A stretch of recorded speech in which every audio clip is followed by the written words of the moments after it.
JEC.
Mm-hmm.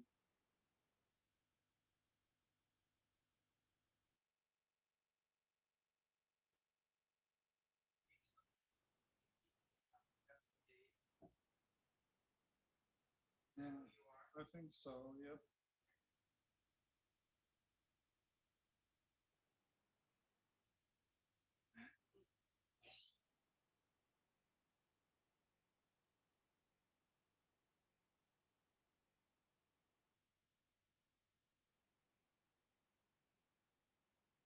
It should be doing it.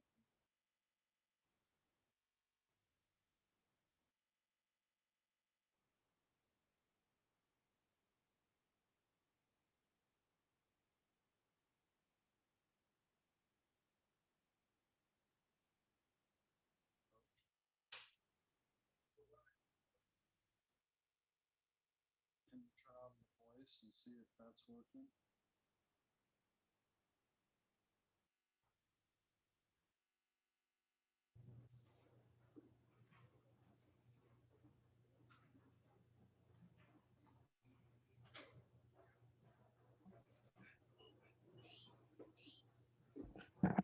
Hello.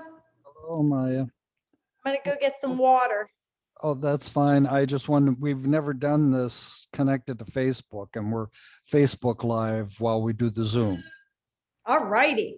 Good luck. Figure it out. I'm gonna go get some water. Okay. Connected to Facebook, and we're Facebook Live while we do the Zoom. All righty. Good luck. Figure it out. I'm gonna go get some water. She's got a lot of energy.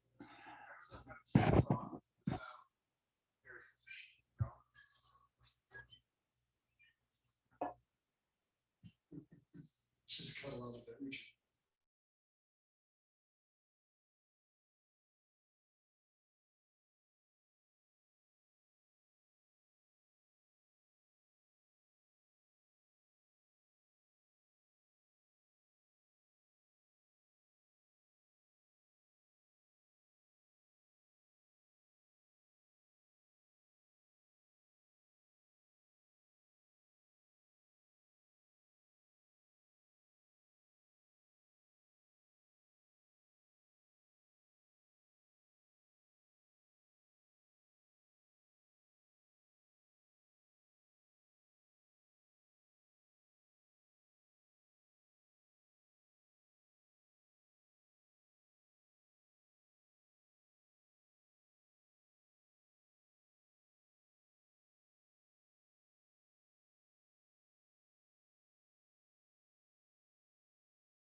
Hey, Terry, can you hear me? Yes, we can.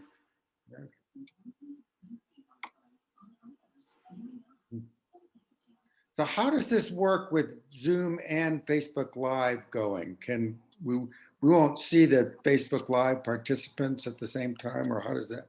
No, they will see our video. Hi, Facebook folks. And I will hop on there so I can chat with them as well.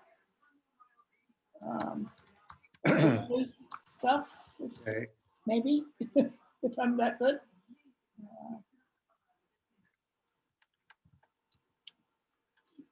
But we are also recording so that we will have this for later, as usual. Good. Let's see, search.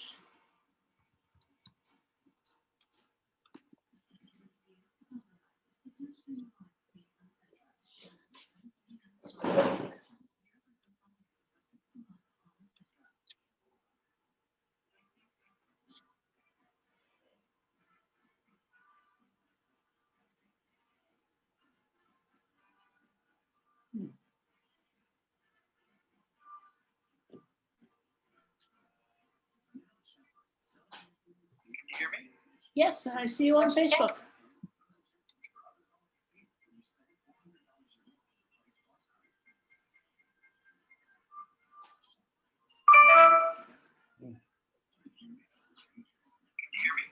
Yes, and I see you on Facebook.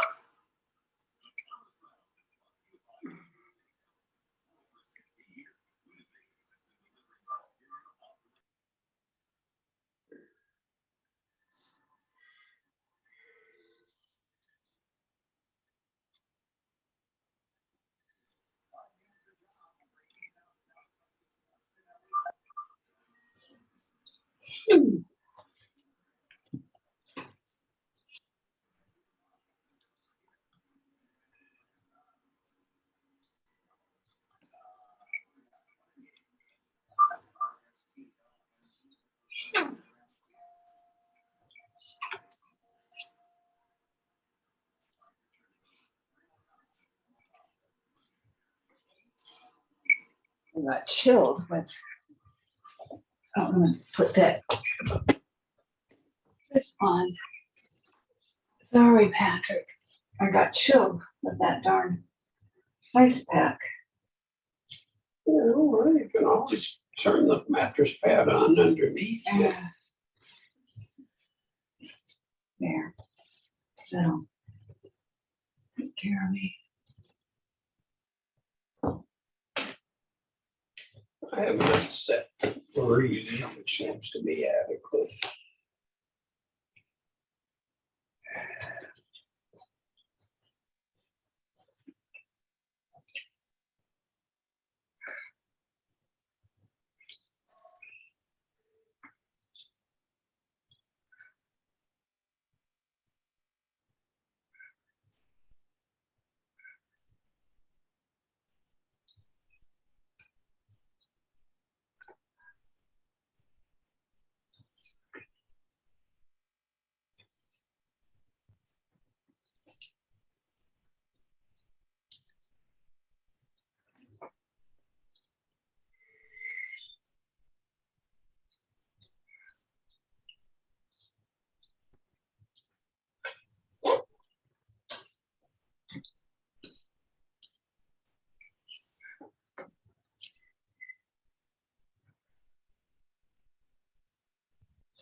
Oh, Hello.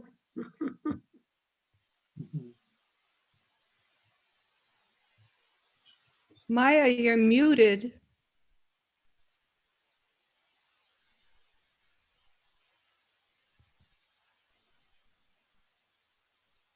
Yes, I'm just hiding here in the background. Good. Hello. Good to see you. Good to see you all.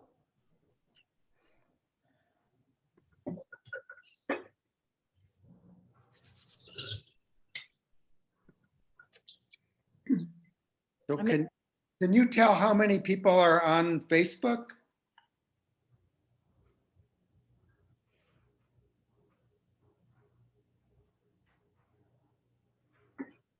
I don't know if you can ever see that. Can you, Molly? I think that you sort of find out after the fact if people are watching the video or something. I'm not sure you can actually see real time. Yeah, Yeah, I think you have to go to Facebook. So I could probably see if I go over to the Facebook, I might be able to see. this is the first time I think we've done this with Zoom and Facebook, because we had the last webinar we did a month ago, we got Zoom bombed. And it was disruptive and annoying, and we eventually got back on track. But so we've, that's why we instituted, I think, a passcode, and then went to the Facebook, which has fewer chances for that. So hopefully, knock on wood, everything will go smoothly tonight. I don't know if Maya, if you've been on so many Zoom, probably everything has happened to you at some point, but. Well, yeah, it's all good. We just figure it out together in the moment. All right. Shall we go ahead and start? It's a little bit after 6. So welcome. I'm Adam Wasserman here. I'm one of the board members for UU JEC, UU's for a Just Economic Community. Just for Maya and Molly, this is a group. It's a national organization of Unitarians, and we have members and member congregations all over the country. So you'll have people here from many parts of the U.S. I'm from New Mexico, for instance. Terry, I think, is in Florida. Lucy's in Oregon. So we do these. We do a variety of things, but we do these webinars every month on some issue related to economic and social justice. And we've been very focused for the past couple of years on the Green New Deal and on issues relating to environmental justice. So that's, particular reason why it's very good to have you here with us. So I'm gonna, before I introduce our speaker, Maya van Rossum, I just wanna alert people to the webinar we're gonna have a month from now on April 8th. So you can put it on your calendar. We're gonna have Dar Jamail, who is the author of a book called The End of Ice that came out in 2019. And Dar, I've heard him speak. He's very eloquent. He's a reporter and researcher. He did a lot of groundbreaking work on the war in Iraq.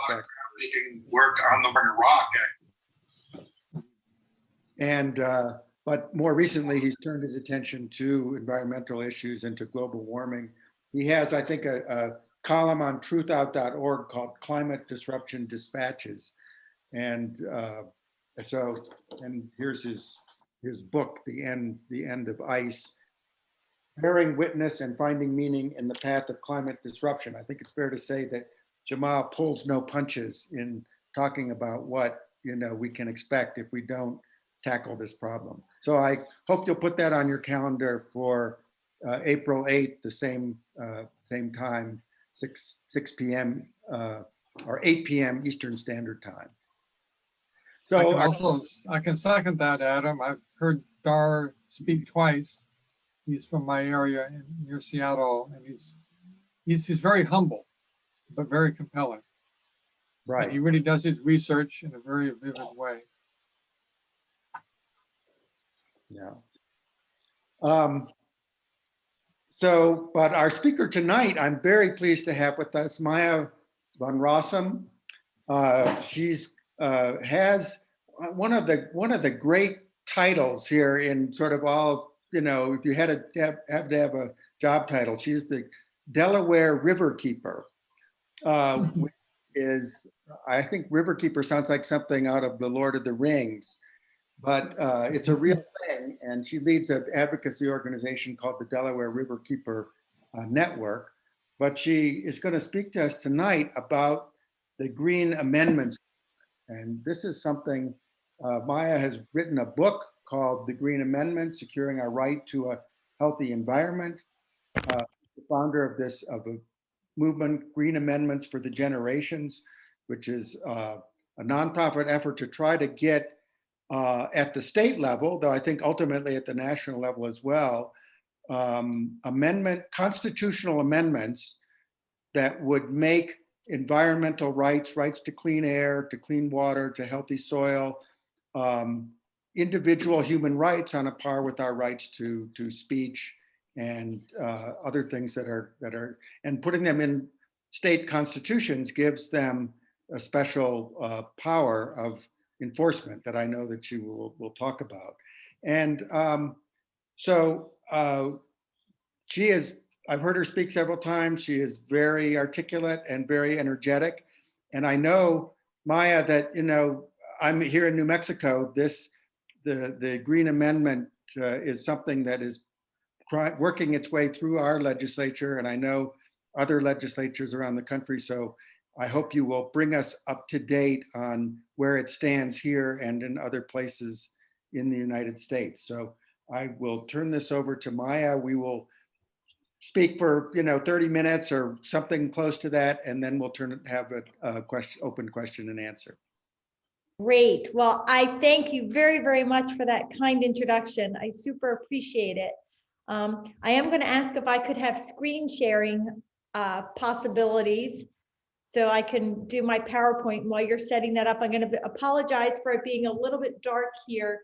We're trying to create a new home office space, and the lighting is a little dark. And I've only been in this space for 2 days. And so this is my now realization.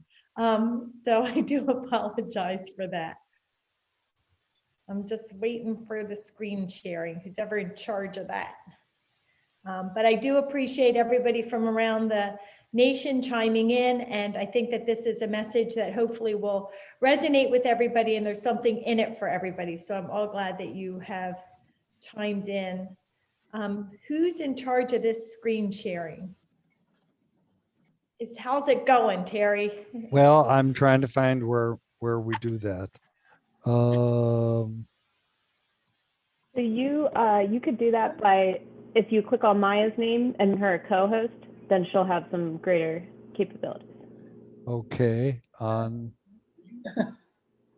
We've got your screen. That's right. Sorry, everybody. I'm supposed to click on your name. Well, now maybe you are. Okay.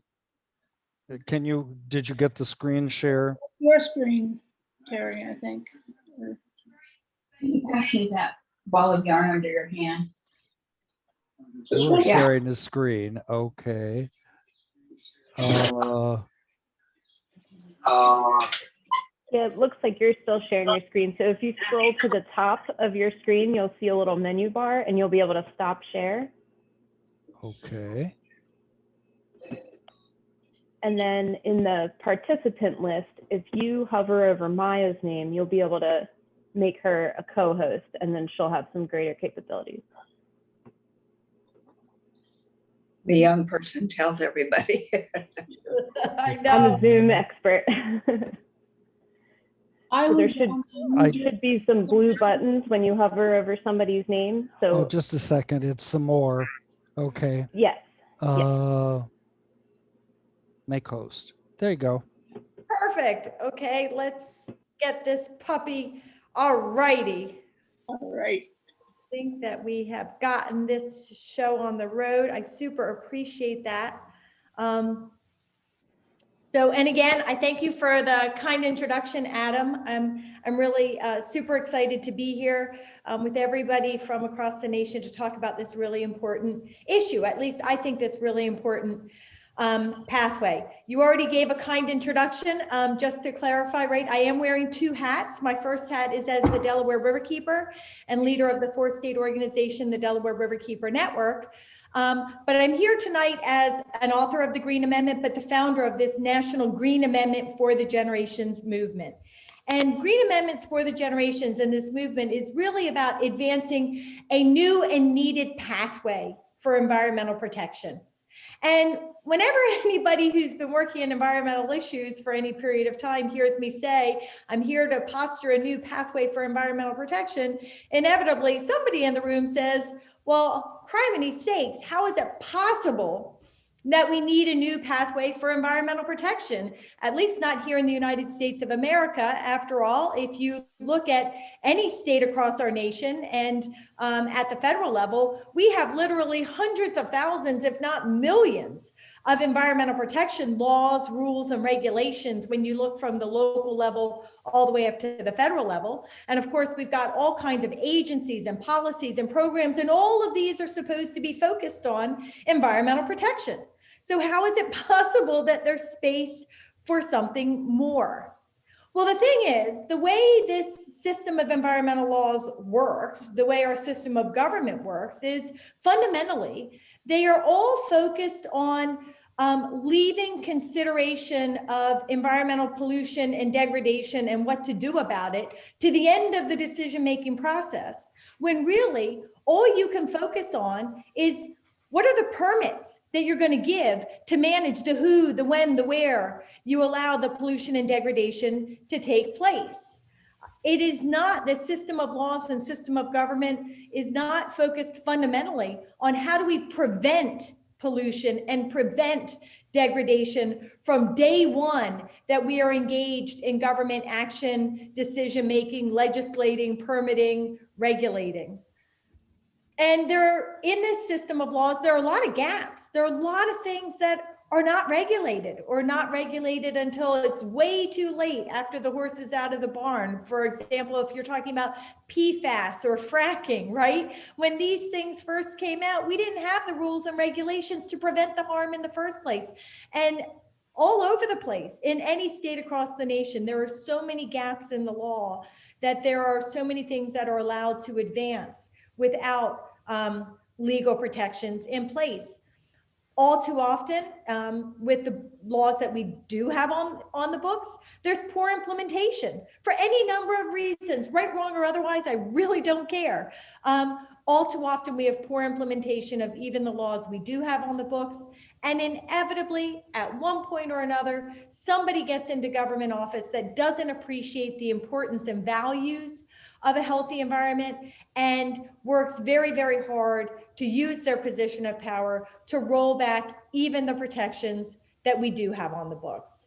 And sadly, in this system of government laws and regulations, environmental racism is literally built in, with communities of color, indigenous communities, immigrant and low-income communities continually and intentionally targeted for highly polluting industrial operations and environmentally degrading actions and activities. This environmental racism, this unfair bias doesn't happen in spite of the laws that we have on the books. It happens because of them, because of how they're written and because of how they're implemented. And so as a result, we have people and communities across the nation that are drinking polluted water, breathing contaminated air, living next to toxic sites that are impacting their health and their lives and their livelihoods and their property values in any number of ways. We have species of all kinds that are being impacted. And of course, we're facing a climate crisis and much, much more. And so we can just see by what's happening on the ground, despite the fact that we have all these laws and rules and regulations and policies and programs and agencies, something fundamentally important is missing from the way we protect the environment here in the United States of America. And we know that because of all the devastation we continue to see on the ground. Well, there's a gentleman, Senator Franklin Curry from the Commonwealth of Pennsylvania, who realized what one of the most essential missing elements was when it came to protecting the environment in the Commonwealth of Pennsylvania.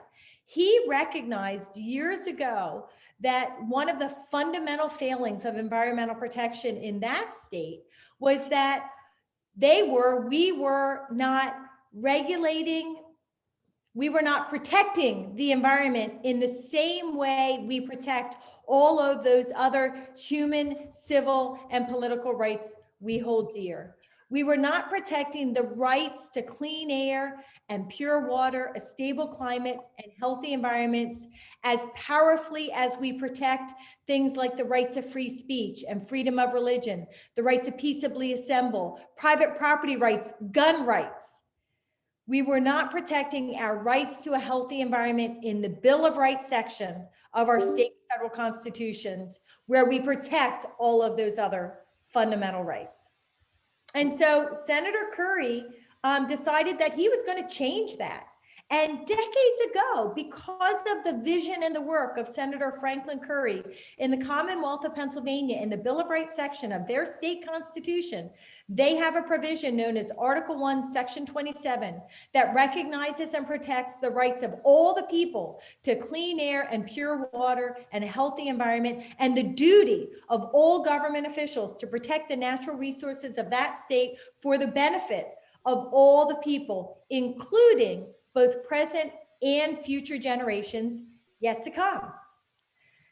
Now, you would have thought, right, with the passage of this constitutional environmental rights amendment decades ago, that environmental protection in the Commonwealth of Pennsylvania would have been far superior than it was in every other state across our nation. But that really isn't the case.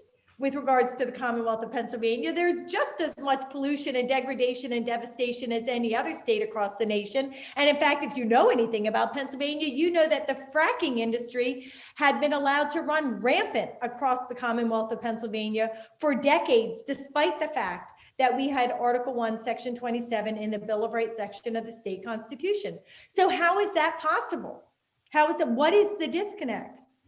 Well, sadly, very early on, very shortly after Article 1, Section 27 was added to the Constitution in Pennsylvania, there was a real overreach in how people sought to use this constitutional right. And long story short, I don't need to go into the details. Some of those details are in the book. But long story short, the Pennsylvania courts very quickly, including the Supreme Court, very quickly declared Article 1, Section 27 to be just a statement of policy. That the rights that were articulated in Article 1, Section 27 didn't have the same power and strength and enforceability as every other right in the Bill of Rights section of the Pennsylvania Constitution. And so very literally for 42 years, you had this powerful language in the Constitution, but nothing had changed for the people of Pennsylvania when it came to protection of their environment and their environmental rights.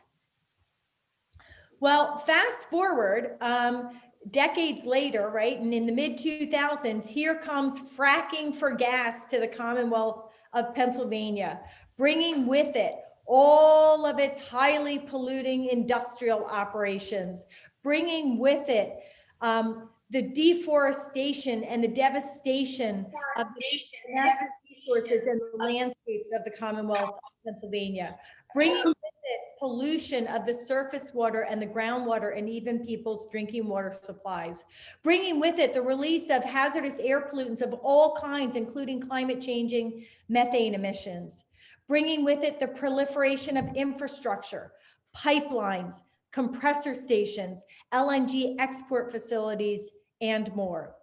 And given the lay of the land in the Commonwealth of Pennsylvania, the way things stood in the mid 2000s, with this Article 1, Section 27 declared just to be a policy, and Pennsylvania's books rampant with laws, rules, and regulations focused on permitting pollution and degradation rather than preventing it, it was really pretty easy for the fracking industry to have their way with Pennsylvania's communities and environments. But the industry wanted to have even more power. They wanted to have it be even easier to run roughshod over Pennsylvania's natural resources and environment so that they could pack their wallets in their back pockets and their bank accounts. And so they decided very literally that they were going to make it easier for themselves by writing for themselves a piece of legislation. Literally, leaders in the fracking industry went behind closed doors and they wrote for themselves a piece of legislation that the Pennsylvania legislature passed in 2012 that would make it even easier for the fracking industry.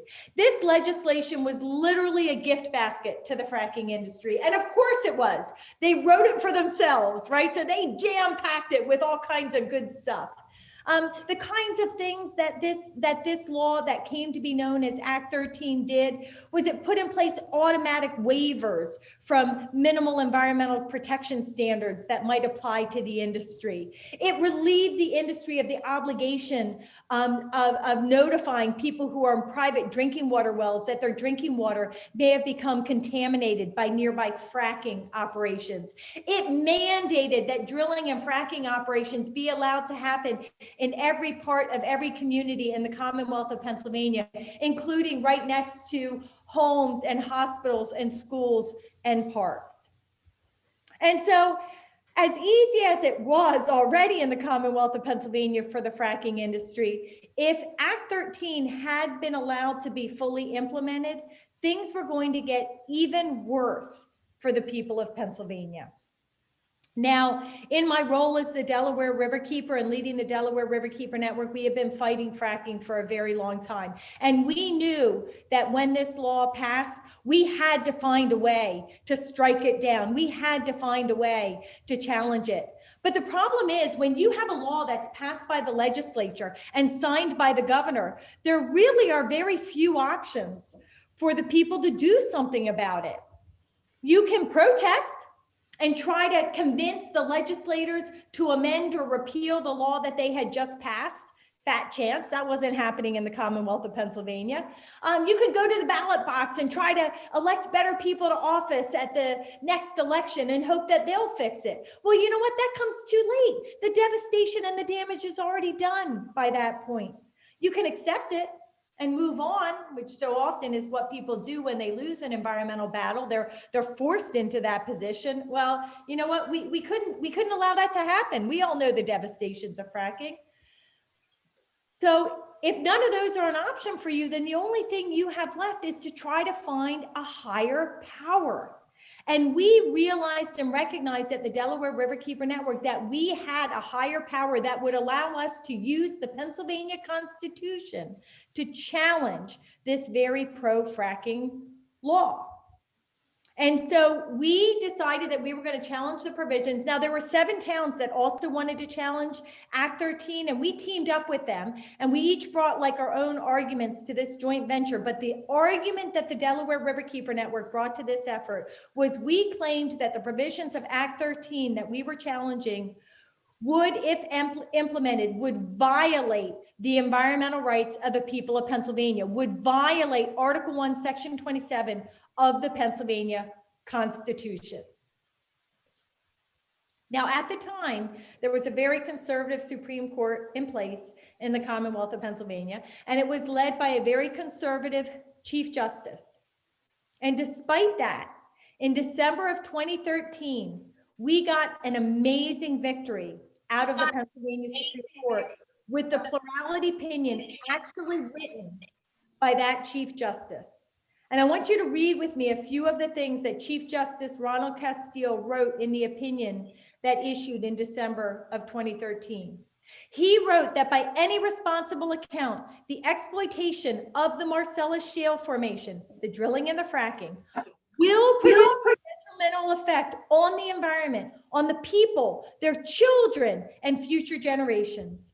That the natural resources that were being harmed were resources that were essential to life, to health, and to liberty, and that as a result, the provisions of Act 13 that we were challenging were in fact unconstitutional because they would violate the environmental rights of the people of Pennsylvania. And with that victory, we struck down that law before it could even be implemented and wreak its havoc on the Commonwealth of Pennsylvania, on their people, on their natural resources, and of course, on the future generations suffering from the climate crisis. But not only did we defeat some of the most devastating aspects of Act 13 with this incredible victory, we very literally breathed legal life back into that long ignored constitutional environmental rights amendment. We breathed legal life into Article 1, Section 27 of the Pennsylvania Constitution and returned to the people of Pennsylvania their constitutional right to pure water and clean air and healthy environments. It was an amazing victory with so many far-reaching ramifications. Now, in the wake of that victory, as you can imagine, we at the Delaware Riverkeeper Network and others inspired by our victory and empowered by our victory have been going forth doing the work of defining what it means to have a constitutional right to a healthy environment and then defending that right. But as we were going forth doing that work day in and day out, and I was thinking more and more about the power of what we had accomplished in the Commonwealth of Pennsylvania, I realized that there was more in this victory than just for the people of Pennsylvania, that there was a message for all people in all communities, in all states across our nation. The message that our rights to pure water and clean air, a stable climate, and healthy environments are truly worthy of constitutional recognition and protection. And that we needed communities across our nation to rise up and demand and defend our environmental rights. And we need them to do that through the advancement of what I call a green amendment movement. We need people across the nation to go forth and seek and secure the passage of constitutional green amendments, similar to what the Commonwealth of Pennsylvania has. Now, why do I say that we need states across this nation to go forth and have a green amendment movement? Well, we need a green amendment movement because I have looked at every single state constitution across our nation, and I can tell you with 100% certainty, there are only 2 states that have a constitutional green amendment the way I define it, an amendment as powerful as what the Commonwealth of Pennsylvania has. And that's Pennsylvania and Montana. And that's it. There are a boatload of other states that talk about the environment in their constitutions, but they don't rise to the level of being a green amendment. And there are some states that don't talk about the environment at all. So what is a green amendment? What is this most powerful constitutional environmental rights amendment that I'm talking about? Well, there are a lot of things that are powerful and important for a constitutional environmental rights amendment, but there are a few basic essentials. And amongst those, in order to rise to the level of being a green amendment, amongst those is that the amendment has to be in the Bill of Rights section of the Constitution.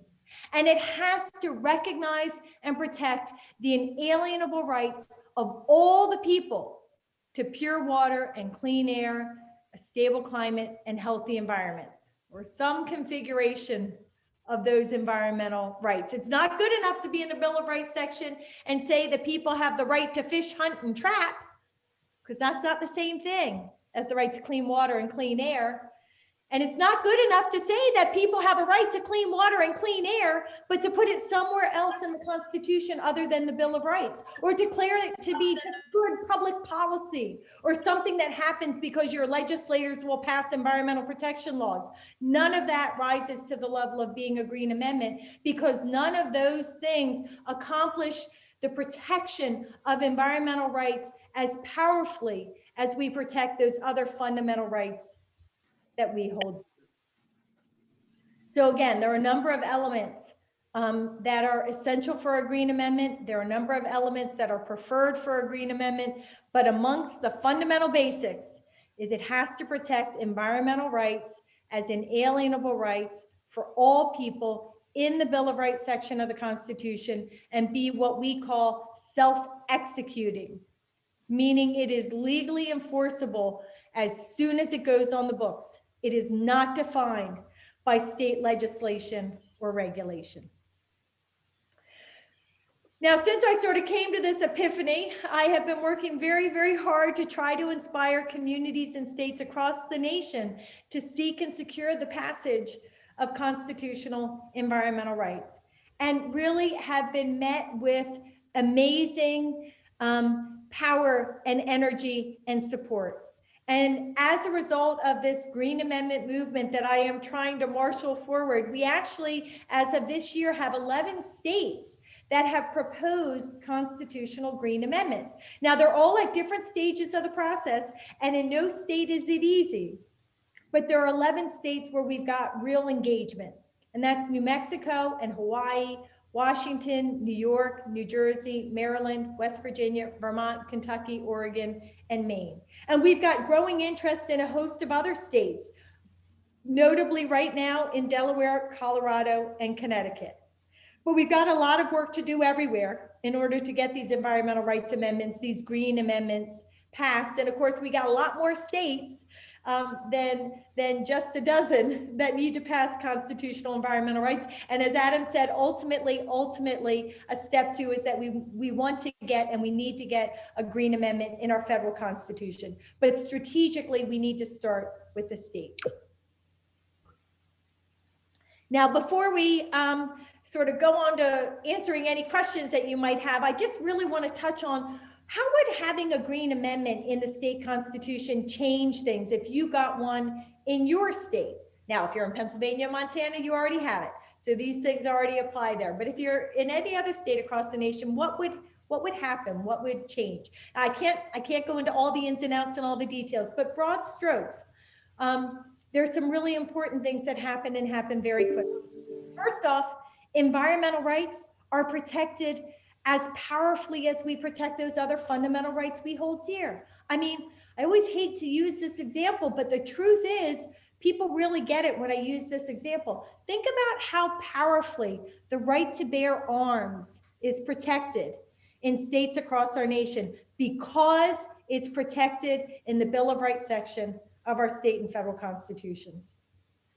That same incredible power and strength, legal power, advocacy power, the passions that drive change, all of those things that are brought to bear on the right to bear arms because it's in the Bill of Rights section of the Constitution, now comes to bear for the environment.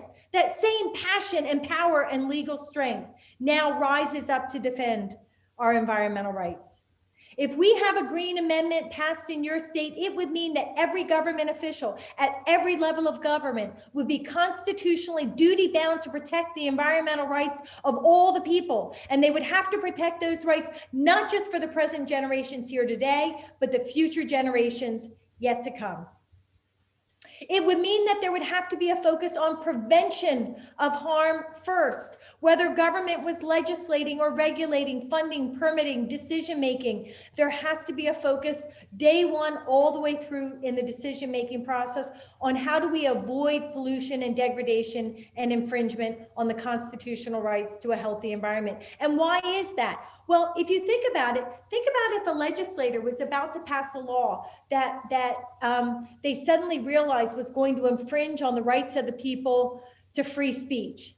What would that legislator do when that came to their attention? They would immediately step back and think about how could they recraft that law in order to avoid the infringement on the constitutional right. Or they might give up the law altogether because they would realize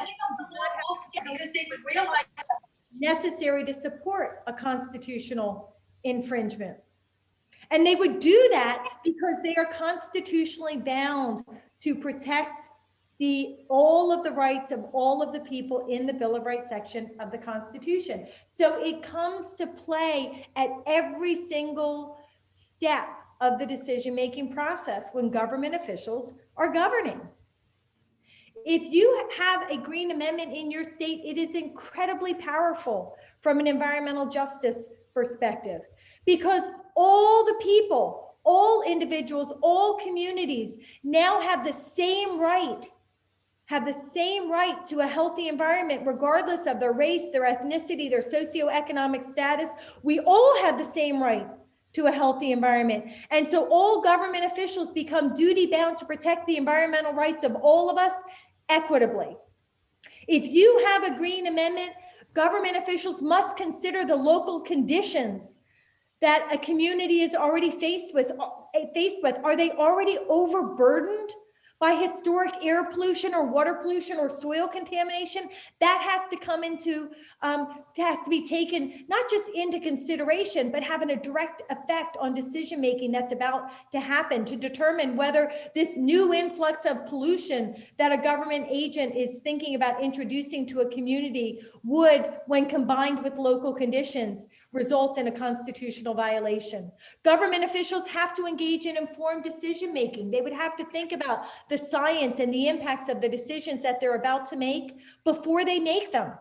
This becomes a constitutional obligation, all of these things and more, to bring this into an informed decision-making process. And so when you wrap it all together from an environmental justice perspective, what it means is no more sacrifice zones. You simply can no longer constitutionally justify sacrificing one community over and over and over to protect everybody else. It can't happen. Green amendments are not just legally important, but they are very empowering for advocates and for grassroots activism, because no longer when we rise up to champion an environment, protection of the environment in our communities, in our neighborhoods, in our state, in our nation, no longer are we just dismissed as tree huggers and fish lovers. No longer are we ridiculed as job killers and people haters. We are now recognized for what we truly are, people who are rising up together to demand and defend the rights, now the constitutional rights of all the people in their community. And here in the United States of America, when you are rising up to champion a constitutional right, you are recognized as what? A US patriot, a patriot rising up to defend the rights of all the people. And well, maybe, for many of us who do environmental activism and advocacy day in and day out, maybe we don't need that extra internal incentive to give us the strength to go on through our advocacy in the face of those horrible name-calling situations. But for many people, it's really empowering because not everybody has that same approach to environmental activism. So it's very empowering emotionally and intellectually. And it also changes the way all the decision makers on the dais receive what you have to say to them, because they've all taken an oath, raised their right hand, right, to champion the Constitution. They know that they are now, duty bound by oath to recognize and protect the environmental rights of all the people. And so when you get up and you say you're talking about the Constitution, it changes how they listen to you and it changes how they behave. The goal of a Green Amendment is to get better decisions in the first place, advance the good and prevent the bad. But the reality of a Green Amendment is when our government officials get it wrong and they overreach and undertake action and activities that will result in a constitutional violation of our environmental rights, a Green Amendment gives us immediate access to the courts. So we can rise up and legally try to vindicate our constitutional right to a healthy environment. And so with that, we are now at the end of my talk, and I hope I've taken you with me on a little bit of a journey to realize and recognize that our current system of environmental protection laws are fundamentally failing us, that we do need something more, we do need something better. And that something more and that something better is available to us right now in the form of the passage of Green Amendments in every single state constitution across our nation. And then again, ultimately, as a step 2, the passage of a federal Green Amendment. But strategically, we have to start with the states. There is a book. If you were to choose to get that book, every penny goes back to this Green Amendment movement. No money goes into Maya's pockets because this is all about saving the world, not about making money. So I am going to stop my screen share and see if there are any comments or questions. Maya, thank you very much. I'm going to, yay. That's very invigorating. I want to encourage people. I think we don't have so many people that I think if you want to, you can write a question, put it in the chat and we'll look at it there, or you can just, speak up and we can deconflict, as we go along. I'm just going to start with one question I wanted to add, because I saw Maya, I think in your latest newsletter, talked about New York State. And it looked like in New York, if I read it right, this has gone through the legislature and is going to be put to the people next November, the amendment or in the referendum, which I think is the So process. you just told the news. That's perfect. Yeah. So yeah. Tell us how did that happen? I mean, New York, that's huge. I mean, New York's a bellwether state. What happens in New York really matters. Can you tell us how you succeeded there? Well, the way we succeeded in New York is the way that we would succeed everywhere, and where we're trying to succeed is, in that state, most different states, right, have different pathways for a constitutional amendment, but from what I've seen, pretty much every state has a legislative path. And so the legislature puts forth the constitutional amendment language, and then by varying degrees, you have to have passage by both legislative houses once or twice, and then it goes before the people. The governor doesn't have a role, not in any state that I'm currently aware of. And so we really started, New York actually was very early to the Green Amendment game before I wrote my book, before I even started the organization. But as the Delaware Riverkeeper, of course, we are very active in New York State, because that's the upper reaches of the Delaware River watershed. And so that was amongst the first places where we really started, and I really started to share this idea of mimicking what Pennsylvania has and passing constitutional environmental rights. And we had some really great partners in the state of New York, environmental advocates of New York and the New York Adirondack Mountain Club. And we teamed up together and convinced the people and communities and legislators to think that this was a good idea. In New York State, the proposed amendment, which is much more basic in language than what we're seeing advance in other states, and truly that I would hope to see advance in other states, but we're getting what we need, which is a Bill of Rights, environmental rights amendment that protects the rights of all the people to clean water and air and a healthful environment. It had to pass through both houses of the legislature twice in 2 consecutive legislative sessions. That second vote happened just within the past couple of months. And so as a result, it will now go before the people in November, and the people get to decide what will happen. We have other states, as you said, Adam, in the state of New Mexico, we have a really vibrant Green Amendment effort going on. Unfortunately, there is a single legislator in charge of a single committee who has chosen not to put the amendment up for a hearing that needs to happen before it can continue to advance through the process. We already were before the Senate Rules Committee, and the Green Amendment passed out of committee. And the second committee is the Judiciary Committee. And unfortunately, Senator Cervantes so far has failed to put the Green Amendment up for hearing. And so we have a very little bit of time left in New Mexico's legislature for it to advance, but it could still happen, because in New Mexico, a constitutional amendment only has to be passed by both houses once and majority vote rules. So we have a week and a half left, and if Senator Cervantes was willing to put it up right away, it is possible it could pass through the process very, very quickly. If it doesn't, then of course, it'll have to be left for a future day. This past week, we just had in Hawaii, just on Tuesday, the Green Amendment passed out of the Senate. We need it to now pass out of the House by a 2/3 vote. And if it did that, 2/3 vote each house just once, it would go before the people. And we've just started having hearings in the state of Maine.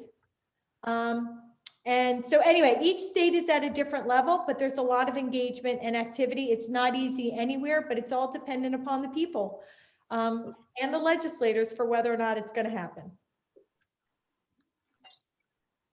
Yeah. I just looked at Washington State. It requires 2/3 of both houses, the House and the Senate, plus a popular vote of the people. That seems to be fairly typical. Yes. It's a heavy lift, but and sometimes these things don't occur immediately, but they can, with persistence, time makes a difference. Sometimes you have to reach a tipping point. In New Jersey, it's 2/3 once or 51% twice. I'm glad that you all know your constitution. That's awesome in your states. We actually at forthegenerations.org, on each of the state pages where there's active engagement, we put up that process as well so people can see the different pathways. For some states, when there's real engagement, what we're starting to do is an individual sort of freestanding website for that state. So you'll see that for New Mexico and New Jersey. Maine is about to come out and we're doing it for, state by state. But if you go to forthegenerations.org, that gets you to all the different states where we have engagement happening. And if you don't have it happening in your state, if you don't see your state up there, really all it takes is you getting in touch. I mean, our most active effort in the state of New Mexico happened because one gentleman, Mike Neese, heard me on a radio show one day and he picked up the phone and he called me. And, the truth is that we have a very small operation. We could be a very large operation, except we don't have the resources yet. We're trying to inspire the funders to support us, but we've accomplished so much with so little already because there's just so much recognition of the power and importance of this pathway. I am very personally engaged with every state where something is happening because I have that personal commitment to this effort. So chances are, if you want to champion this in your state, you and I will be talking.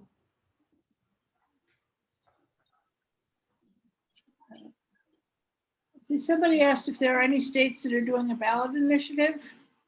Yeah. Not so far. So far, everybody is doing the legislative process.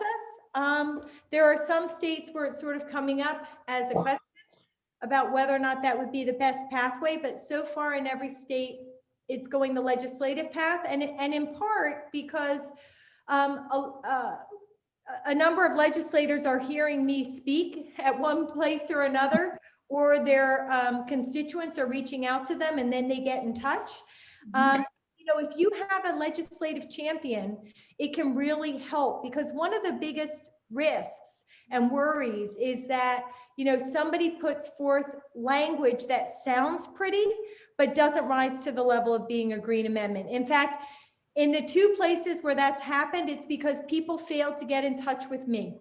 And they went off and thought, wow, this is a grand idea. I'm going to do it on my own. And what they do is they put forth bad language with improper placement. And the reality is, if it were to pass, it would entirely undermine our whole Green Amendment movement, because it wouldn't change anything. And it would make people think that that subpar language and placement was the same thing as having a Green Amendment. You saw that map where I showed you all those states in purple. All those states have language. Some of them have really beautiful sounding language, but it hasn't made a difference because it's the wrong language in the wrong place. So I really encourage people, don't go off and do it on your own. Let's partner up together and make sure it's the right way, so that I don't have to come back and disagree. Like in Florida, people went off and did it on their own, and I actually found out about it and had to stage an effort to oppose it in order to keep the lay of the land clear for a truly meaningful and powerful Green Amendment. So it's much better if we all partner up, work together as a collaborative, and get it going the right way, and be successful together. Maya, did you say Florida? I said Florida. Yeah, that's what I thought I heard. Yeah, and I don't think Florida would have the industrial opposition that you might get like in New Mexico. There's a lot of oil, and those people are going to oppose it, I assume. And money doesn't seem to be an object when corporations want to oppose something. But I have been to Florida a number of times and spoken a number of times, and always there was a lot of positive energy, but it just hasn't picked up yet. But the groundwork is still there. You know, I think we have a lot of great contacts and people would be ready and willing to get on board. You know, if we just had that key partner that wanted to help lead it. It's a big effort here to do that. Can you say something about legal challenges in the states where it's passed and how that goes? Well, you don't really, the thing is if you don't really have a legal challenge against a constitutional amendment, right? Because the Constitution is what guides all of the laws and the government in the state. And so if you've gone through a constitutional amendment process, what are you going to do? Challenge the constitutional amendment as being unconstitutional? You can't, because the Constitution is about the people telling government, you know, what their expectations are. So once you can get, you know, that constitutional amendment passed, you're pretty well off. And then it's really though about making sure that those early cases are the right cases to make sure you get strong, good, sound, early legal decisions and avoid the pitfall of what happened in Pennsylvania. Now, I believe that the Green Amendment language that we are putting forth and all the things that we encourage people to put on the record will really help us avoid those bad decisions. And if, you know, the fact that we're building this Green Amendment momentum and trying to get this big wave that's surging across the nation, I think there'll be so much more awareness that again, we're less likely to have judges get it wrong. But it's always still a worry. So one of my goals with our Green Amendments for the Generations organization is to eventually be positioned to have the legal resources where we could actually help people identify those early legal cases and either bring legal resources to bear on it, or at least be able to offer some guidance and assistance for local lawyers in the state that would want to pursue it. But that is one of the most important things. Once you get it, you got to use it, and you got to use it in the right way. Yeah, I would think with fracking companies and so forth, they do their best to figure out a way to come against it. So good to have a legal team in place. You are correct. Good. Maya, can you say something? What's been your interaction or relationship with like some of the, you know, major environmental groups, you know, nationally and regionally? Have you been getting support and cooperation from them? Is this something that they're on board with, or is it something that for whatever reason they're, you know, are leaving to you? Because it sounds like you need, you know, you could use more resources and more oomph and more, and we have, you know, the Sierra Clubs and the National Resource Defense Councils. Are they with you in this? I need more legal resources for me to do the work, because those other organizations don't understand this issue and they don't know how to do this issue in the right way. This is, you know, this is my concept and my movement. And so I'm not looking to hand it off to somebody who sees it as a good fundraiser because it's a good idea. What I need is to be able to take my national movement and grow it even stronger, because it requires a unique body of knowledge and experience. I've talked to state bar associations and been shocked to weeks later see them take positions that are a total misrepresentation of what a constitutional Green Amendment is, talking about things like, well, they don't put people in jail with it. Well, of course not. You know, that's not what a Green Amendment's for. You know, just like I wouldn't expect when the Sierra Club or any of those other organizations has a good idea, I wouldn't expect somebody to think that I should get money to do their good idea. Not looking for the same thing either, because I really worry about people getting this right. And I'm not interested in money, and I'm not interested in, you know, building some sort of personal, I don't know, fortress upon which I can lord over people, which all too often seems to happen. I'm just really interested in helping people in their states, in their communities, be the champions and get it right. And that's the way this is going to happen. This isn't going to happen because of some big nationals coming in and making it happen. This is going to happen because the people of New Mexico, the people of Florida, the people of Washington, the people of Oregon, the people of New York State, those are the people that are going to make it happen, right? And so that's who I'm interested in partnering with and empowering. Now, in some of the states where I work, like I'll work with anybody who will come to the collaborative in that state. Any organization, you want to join the coalition to advance the Green Amendment in this state, I am all in with you being on board. But you have to come to the coalition of all the people of that state, so the people of that state can be the leaders. And that's what we need to be, lifting the people of that state up, because they're the only ones that are going to convince their legislators to make this happen. In some states, some of the organizations that you've mentioned, their local champions, their local chapters are coming on board, and they are joining with the collaborative, and we're working together in really vibrant and exciting ways. In other states, they're not, and that's okay. You know, so every state, the coalition and the collaborative is different. But in every state, again, I really emphasize that it has to be the leaders of that state that champion the movement, because they're the ones that it's all about. They're the ones that it's for, and they're the ones that that their friends and neighbors and legislators are going to listen to. They're not going to listen to me, and they're not going to listen to any of those other nationals. They're going to listen to the people from their community. So that's how I go about doing it, and that's why I really appreciate and respect all those other organizations for what they do. But this is what I do, and I want to work with all of you to make it happen. Okay, my question would be, do you have any organizations like Sierra Club that have helped pull the state together to make things happen? Or, yeah.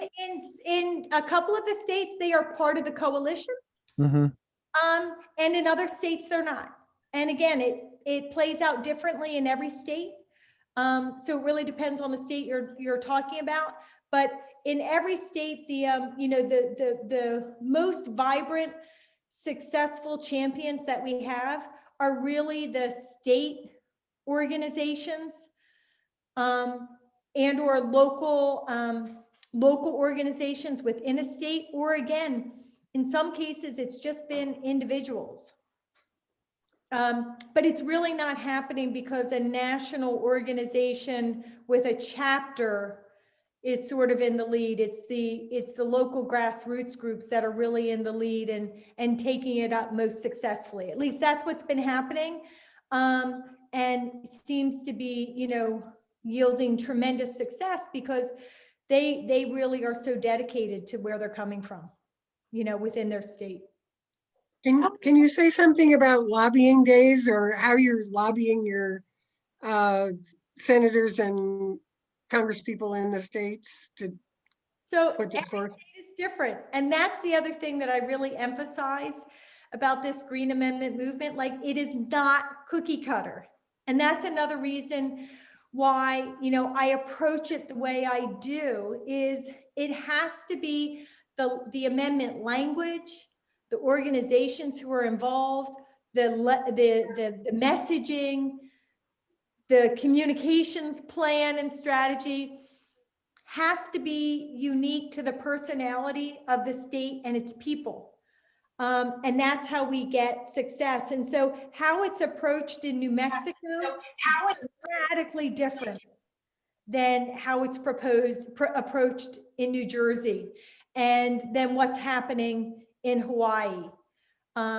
Because every state is unique and different. And that's the beauty of the Green Amendment movement. And that's part of the character that I'm really dedicated to keeping, because I really want this to be led by the people of that state, because that's how it's going to succeed. So I can't answer your question unless I know what state you're talking about. Well, I'm in Oregon, but I'm talking about how it seems to me that the people of the government are the ones that have to pass this. So I'm just asking how you would. Yeah, but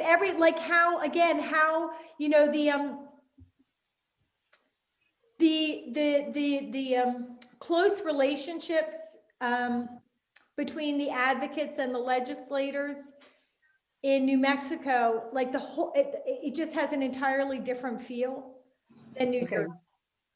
And so that's why when we go into a state, what we really work to do first is I try to reach out with the help of whoever, you know, has brought me in.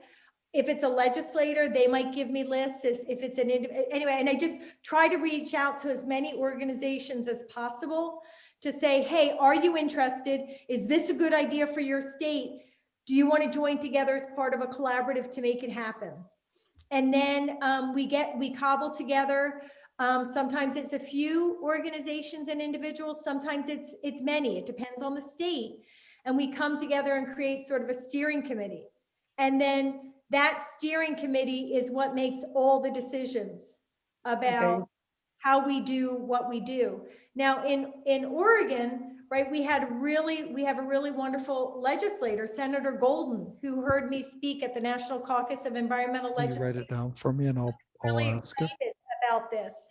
Like, tell me, what is it? Put together some legislator trainings and meetings and got some of his colleagues to join with him. And so he has crafted up Green Amendment language. He was ready to roll with it before we were able to do that outreach to the grassroots. And so consequently, you know, the grassroots really already had their, and the Oregon organizations really had already picked their priorities for the legislative year. There wasn't space for something new, no matter how grand the idea, it wasn't the right timing. And so we've gone back Lisa from Beyond Toxics in Oregon and Senator Golden and myself have talked about it and have strategically stepped back. And are going to wait until the summer after the legislative session and try to launch a campaign and introduce it to organizations in Oregon then, and then build a campaign starting in the summer, moving into the fall. So that's Maya, what's happening in Oregon. Yeah. yeah, we have a question on Facebook.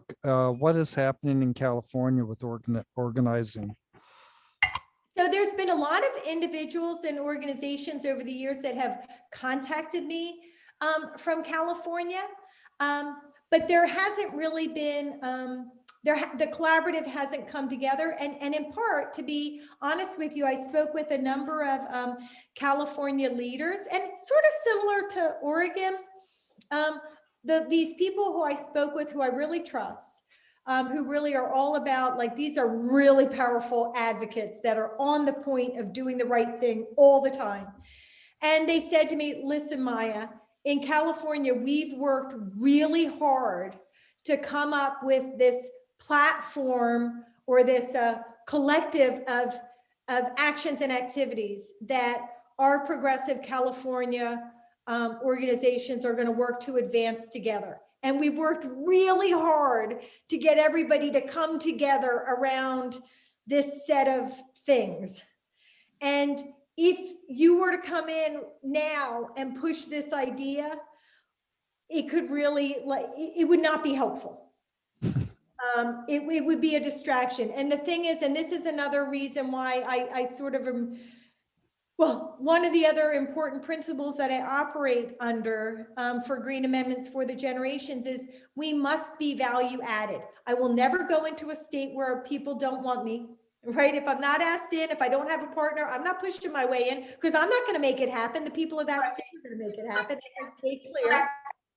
But also, if there are some people who want it, but when you start to, like in Oregon or like in California, it becomes clear that this is actually going to be a harmful distraction for some really important progressive collaborative environmental work that's already happening, and the time just isn't right, then I voluntarily step back. And when people reach out to me from that state, I try to communicate that now might not be the time. You know, it might be next year, it might be a few, and so I keep my pulse on it. But in California, that's sort of what happened, was really important advocates and leaders said, if you do this at this moment, Please don't, because it's going to be harmful to this really good effort that we've got going. And I respect that. As an advocate and an environmental attorney myself, I respect the importance of honoring the work that the people have put together. So nothing's happening in California because of that reality. It doesn't, it can't happen. We have I'm glad somebody asked that. I am too. I was waiting for her to mention it. Yep, Dick? Yeah, I might say I'm up to Seattle, and I'm a volunteer with our state Sierra Club Transportation Land Use Committee. I've not heard about the Green Amendment. But we have like an environmental priorities coalition that sounds like similar to California. But I'm thinking longer term.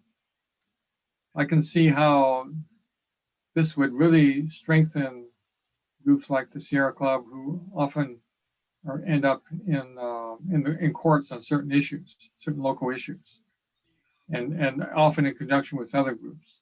This would be another powerful tool when it comes to court cases. So I don't think this has to happen instantly. I think once this gets on somebody's radar, maybe it'll become part of the package next year or the year after. Yep. Because it's one of those things that can bring people together and coalesce things. So I wouldn't worry about if they say not this year. Yeah, no, I never worry. I got lots to do. So, and the power and the energy is really there. Like I said, just when going into 2020, I only had 4 states with approvals, and now I'm up to 11, right? So, it's really there, and it all happens through wonderful opportunities like this to spread the word, to talk about it, to answer questions. And you can hear, I'm real honest about answering questions. Like, I don't mince any words about what I think is the right strategy and why I think it's the right strategy and who are the right partners and players and how to do it. Because I think about this day in and day out very, very deeply. I have been an environmental advocate my entire life. And I really respect the power and importance of advocates who are willing to be on the point. Not the lowest common denominator. Let's rub shoulders with legislators because it makes us feel good advocates, but really being out there on the point. And so that's how I come to this work and how I approach it.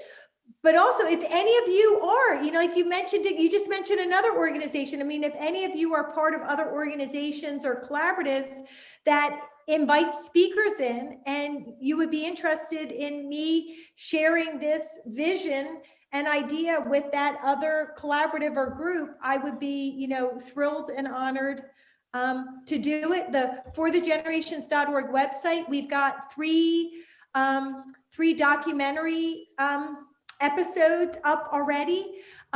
We have more that are in the works that really share the story. Pennsylvania, New Jersey, and New Mexico are all up there. We've got a really powerful piece about the environmental justice values of a constitutional green amendment, where I was honored by about 24 civil and environmental rights leaders joined with me to sort of help deliver this that I had crafted. You want it? At forthegenerations.org. You could use the I haven't heard anything about this before. Yeah, I know, it just sounds really interesting. It is. Somebody needs to mute. I can do that, I think. Yes, you can. Yeah, well, it's giving me more instead of mute. I don't know why. Maya, how is this different from like rights for the environment? Like we saw a vote for rights for Lake Erie. Yeah, so this is really a great question, and it's really fundamentally different. It's also fundamentally different from the youth climate litigation, the Juliana litigation people hear about, and it's fundamentally different from the Green New Deal. And I actually have a writing on that I have up on the forthegenerations.org website because I think it's really important. So rights of nature is really about giving nature a voice in the courtroom. And so right now, if you want to challenge a violation of a constitution or of an environmental law, because a river is being polluted or, damaged. You have to have a person who's been injured to go into the courtroom and say, I've been injured by the violation of this law, and I am here to enforce this law and to stop the pollution or the environmental degradation, the illegal pollution or environmental degradation that's happening. With rights of nature, what you're saying is you're trying to cut out the middleman, very literally, to say that nature doesn't need a person to have been injured for it to be entitled to go into the courtroom and enforce environmental protection laws that are being violated and resulting in pollution and degradation of the environment. The river itself is the plaintiff trying to enforce the laws on the books. The thing is, and that's great, and I believe in it, and I believe in the rights of nature, and I have a very personal, deep connection with nature myself. So I believe deeply in the concept, but rights of nature is fundamentally about that access to the courtroom and enforcement of the laws on the books. And the truth is, if the laws you have on the books suck and aren't properly protecting the environment and are allowing PFAS and fracking and deforestation and the loss of species and dredging projects that are, and all of these things that are just resulting in a climate crisis and all this pollution and environmental degradation that's destroying lives, it doesn't matter if it's a person that's able to go into the courtroom and enforce those laws or nature that's going into the courtroom and enforcing those laws. Fundamentally, the laws on the books aren't good enough to accomplish the job. What a constitutional green amendment does is it raises the bar, right? It's not just now about the laws on the books. It's about the right to clean water and clean air, a stable climate and healthy environments. And so if there's a gap in the law, and there's some sort of activity or industry that's being allowed to advance and degrade the environment in devastating ways, the absence of law doesn't matter because now you can rely on the Constitution as your legal hook to get into the courtroom, right? So a green amendment raises the bar and increases environmental protection overall for everyone. Whereas rights of nature is about helping to enforce the laws that are on the books, but doesn't correct the deficiencies, the many deficiencies, because those laws are still fundamentally about permitting and managing pollution, not preventing it. A green amendment is about preventing the pollution that's happening in the first place. So that's the difference. My home state is Iowa. I just looked it up. The last constitutional amendment to go through was 1992. It's very hard to do. 2 consecutive legislatures have to pass it. So if they pass it this year, they would have to pass it again in 2023 or 2024. And then it's put out to a vote to the people. You're not going to get it to go through the legislature because farmers would be up in arms if we were going to tell them they couldn't pollute the rivers. And our farm is on the Des Moines River. We used to be able to fish in it. We wouldn't think of eating a fish out of that river at this point. It's just an agricultural runoff sewer. Well, one of the things, and I'm glad you raised that. So really what we try to also, and I hear you totally, but what we really try to do, of course, is make the point that, right, the farmers need clean water as well. And one of the things too is in every state, we really, again, we try to make the Green Amendment unique and best serve the needs of that state. And so in New Mexico, very recently, one of the things that we've added is to the list of resources to which you are entitled: clean water, clean air, healthy soils is amongst them. And that is of real interest to maybe not all, maybe not your factory farmers, but to a lot of farmers. No. Because they need healthy soil. They want it protected from erosion and other things. It also serves, indigenous communities that have suffered from, legacy contamination by industry and others. But so in a state like yours, we might think about what are those, what are those other natural resources that are really important to the farmers as well as everybody else, and might help them reflect on this in a little bit of a different way that feels more empowering. Might take time, it might take work, but it's really worth it because, yeah. So, and you're right, a constitution's a high bar, right? It's not easy. No. It takes time and Well, energy. it isn't going to happen for a long while. A few people are going to have to die before we can make it that important. The Des Moines Water Works was spending $1 million a day removing nitrogen from the water. And it used to be there were 170 or 80 days. Now it's up to 220 or 30, I think. So, and they sued the counties that were putting all this nitrogen in the water because there are things they could do. They could put in buffer zones and things, and it got thrown out. The Supreme Court wouldn't hear it. So the other thing that I also like to just share is, in my experience, is there is victory not just in the accomplishment of the actual amendment, but the whole process, because it changes and shifts the way people think about and talk about water and air and the environment. It starts to entirely change the conversation that happens in a state around the environment. And it really starts to change people's expectations of their government officials. Most people, they don't think about the right to clean water and clean air.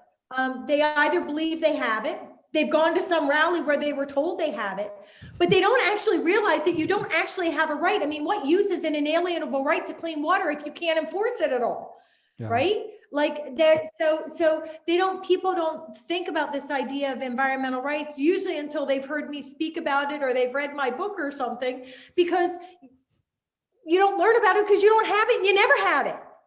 But we're trying to change that. And so when we start to change people's thinking and they realize, whoa, I have a right to free speech, I have a right to bear arms, but I don't have a right to a clean, healthy glass of water out of my faucet.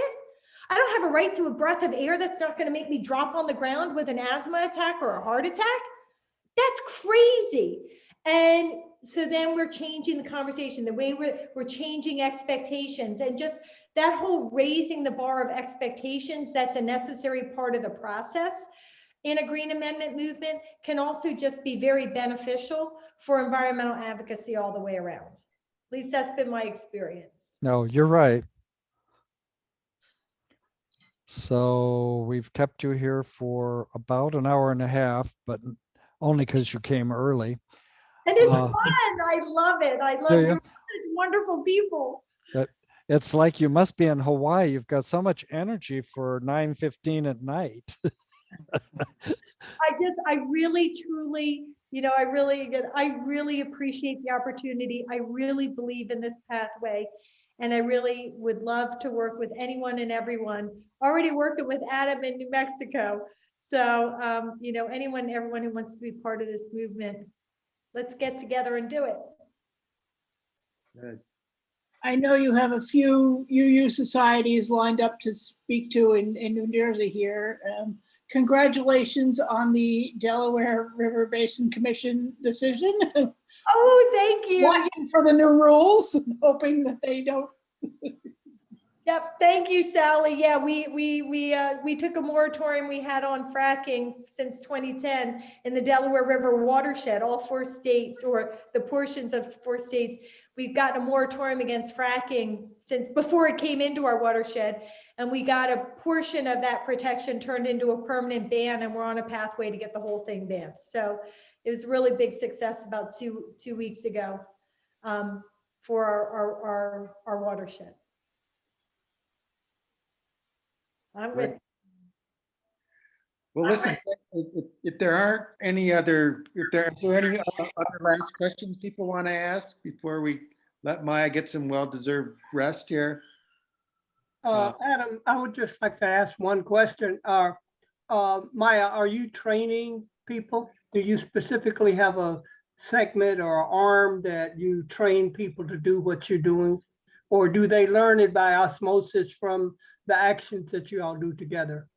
So a little bit of both, but you are spot on. One of the things, you really hit the nail on the head. As I said, I'm not going to come in and make a green amendment happen in your state. you and the people of your state are going to make it happen. And so what we try to do with Green Amendments for the Generations is create that steering committee so all the strategies and decisions come from, you know, the people of the state. But then we also work to educate through a variety of different mechanisms. And we actually have a leadership training initiative that we started to implement in each state. And those who want to come and dive more deeply into why a Green Amendment is so powerful, you know, how can you answer those tough questions that you're going to be hit with? How do you anticipate questions? What do you do when you get questions you don't know how to answer? And it truly is a leadership training to create more growing leaders that can go throughout the state and help advance the movement and be the spokespersons in their communities, bringing more and more people along. So we have a leadership training program. We have a lot of materials. We're always looking for new ideas, try to work very collaboratively. So if, for example, you wanted to schedule a meeting where you wanted to meet with a legislator, or you wanted to invite your local town council to pass a resolution in support of this, part of our leadership training is helping you get to a place where you're comfortable enough doing that presentation, but also assuring you that if you wanted me, very literally me, to be in the back of the room, just sitting there, so that in case you got asked that difficult question that you didn't know how to answer, you could just say, hey, Maya, can you answer that? One, it allows the question to get answered. Two, it allows you to see how I answer the question. And three, it helps make people feel more confident about taking those early leadership steps, because they're not so worried that they're going to get caught with a question they can't answer or don't know how to answer. And so having the confidence that sort of a person like me is in the back of the room can help people feel even more empowered to try. And the more you try, the more you do, the more you learn, and the less you need somebody like me in the back of the room. So it's all about turning everybody who wants to be a leader and can be a leader in advancing the Green Amendment movement to doing exactly that. Thank you. You want to do a leadership training? No, I'm still. All right, we'll get you there. Carl, you just muted yourself. I know, I had to laugh. See, you can see I'm trying to pull everybody in. Yes. Great. Well, thank you so much, Maya. I really appreciate it. I think you helped inform us, and we did record this, and we're already talking about maybe, having a discussion based on your book. And so hopefully you planted some seeds here. I think you have. I want to thank you very much. And Molly Atz, I want to thank you too for helping put this together and feeding us all this information in the chat as we've been going along. That's been very helpful. That's wonderful. And maybe, I love that. I love all those ideas. And maybe if you want to do a UU leadership training, just, so people can experience that and think about it a little bit more, we could come up with some sort of concept for that as well. Well, how about next year for General Assembly? That's our annual convention. This year would have been good because it would have been Zoom, but it's too late to put it in for that. Well, I will be happy to Zoom or travel wherever, whenever. It will be in Portland next June, the last full week. Well, So you're truly interested. So maybe we'll see you there. Great. Thank you very much. Thank you so much. Yeah. Thanks, everybody. You're all wonderful. Have a lovely, lovely evening, day, and weekend. You too. Bye. And all this.